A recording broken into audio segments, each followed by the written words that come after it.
Gary Southern, the former president of Freedom Industries, has been given a slap on the wrist for his role in contaminating the drinking water of 300,000 West Virginians with chemical runoff. Now, Southern has been sentenced to the minimum sentence allowed, which is 1 month in prison, and he also got hit with a $20,000 fine for charges related to the January 2014 spill in Charleston. Now, Margaret, I know you guys covered this story here, but we've seen a lot of situations recently with the situation in Flint, the situation in the Porter Ranch with the methane gas leak, where there are a lot of environmental contamination going on, and people aren't necessarily getting charged. And to me, this just sounds like another case where a corporation did some really bad stuff, and then people are getting off pretty easily. He's a corporate criminal. I mean, are you kidding? This man dumps chemical contaminants in the Elk River. He was originally supposed to pay up to a $300,000 fine. The man declared bankruptcy, so he's protecting his own assets. 1 month in jail for possibly poisoning 300,000 people is all you get in West Virginia. It makes me sick.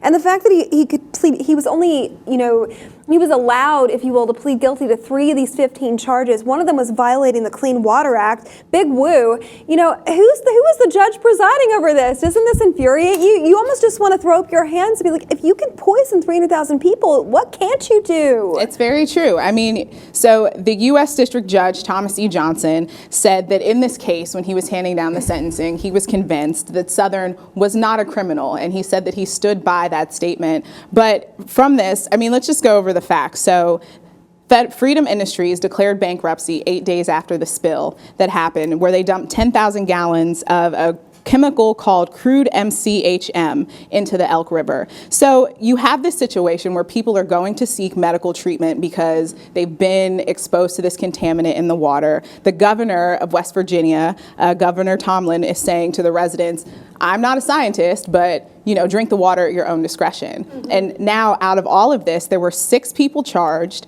Only 2 of them, Southern and one other person, was sentenced to 1 month in prison. Everyone else got put on probation. And then the company gets slapped with a $900,000 fine, but they file bankruptcy. So it's really, they're not paying that at all. They kind of skated out of it. Mm-hmm, they absolutely did. The lesson that Flint residents, I mean, anybody watching this who lives in Flint, you can see how this is going to happen again and again. These corporate criminals are not being held responsible. I was looking at a case also a couple of days ago, Sasha, where Indian Point, it's this area in upstate New York where it's a nuclear reactor.